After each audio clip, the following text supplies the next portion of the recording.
1875 সালের দিকে ঋষি বঙ্কিমচন্দ্র চট্টোপাধ্যায় মহাশয় বন্দে মাতরম রচনা করেছিলেন। বন্দে মাতরম অর্থ হলো মা তোমাকে বন্দনা করি। এই গানটি ব্রিটিশ শাসনের সময় ভারতীয় সংস্কৃতি এবং জাতীয়তাবাদের প্রতীক হয়ে উঠেছিল। বর্তমান সময়েও এই গানটি নতুন করে মানুষের মনে জায়গা করে নিচ্ছে। স্কুলের প্রার্থনা সভায় আবারও এই গানটি শোনা যাচ্ছে। কিন্তু আপনি কি জানেন এই গানটি কেন লেখা হয়েছিল? এর ভেতরে কি গভীর অর্থ লুকিয়ে আছে? আজকের ভিডিওতে আপনাকে সেই বিষয় নিয়ে পুরো বিস্তারিত আলোচনা করব, তাই অনুরোধ করছি ভিডিওটা শেষ পর্যন্ত দেখুন। ঋষি বঙ্কিমচন্দ্র 1875 সালে এই গানটি লেখেন। পরে 1882 সালে তার আনন্দমঠ উপন্যাসে এই গানটি সংযোজন করেন। সেখানেই ভবানন্দ নামে এক সন্ন্যাসী এই গানটি গেয়েছিলেন। সেই সময় ব্রিটিশদের গড সেভ দ্য কুইন গানের বিপরীতে বঙ্কিমচন্দ্র এই দেশীয় গানটি রচনা করতে চেয়েছিলেন। পরবর্তীকালে সেটি ভারতের জাতীয় চেতনার প্রতীক হয়ে ওঠে। দেখুন, 1896 সালে কলকাতায় অনুষ্ঠিত ভারতীয় জাতীয় কংগ্রেসের অধিবেশনে রবীন্দ্রনাথ ঠাকুর প্রথম এই গানটি গেয়েছিলেন।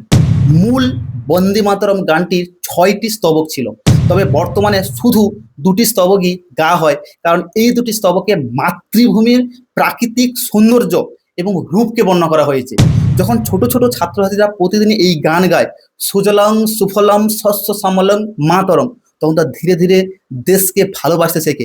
এবার চলুন এই শব্দগুলোর অর্থ বুঝে নেওয়া যায়। দেখুন, বন্দে মাতরম অর্থ হলো মা তোমাকে প্রণাম করি। এখানে মা বলতে শুধু নিজের জন্মদাত্রী মা নয়, আমাদের মাতৃভূমি ভারতবর্ষকে বোঝানো হয়েছে। আর আমাদের দেশমাতাকে প্রণাম জানাই, অর্থাৎ সুজলা সুফলং এর অর্থ হলো তুমি সুন্দর জল এবং ফলের আধার। আমাদের জীবন ধারণের জন্য প্রয়োজনীয় জল, খাদ্য এবং ফল আমরা মাটি থেকেই পাই। তারপরে মলয়জ শীতলাং অর্থ হলো মলয় পর্বত থেকে আসা শীতল বাতাস। সেই বাতাস আমাদের মন এবং জীবনকে শীতল করে, আমাদেরকে বাঁচিয়ে রাখে।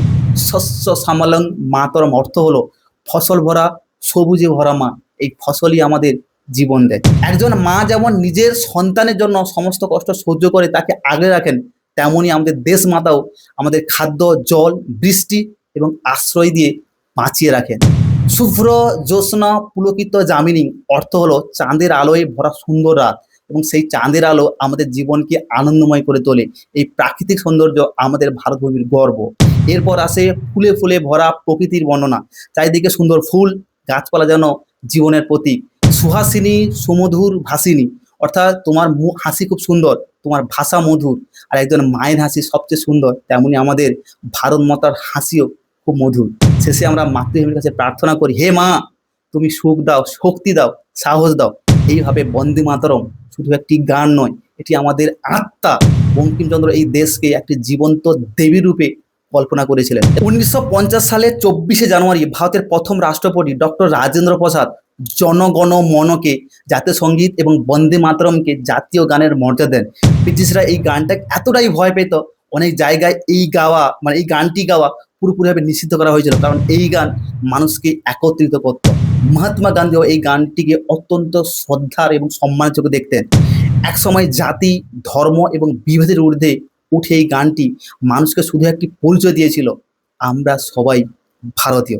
তাই বন্দে মাতরম কোনো সাধারণ গান নয়, এটি বাঙালি এবং ভারতবর্ষের গর্ব, আমাদের ঐতিহ্যের প্রতীক এবং স্বাধীনতার প্রেরণা। এই গান আমাদের দেশকে ভালোবাসতে শেখায় এবং মাতৃভূমির প্রতি শ্রদ্ধা জানাতে শেখায়।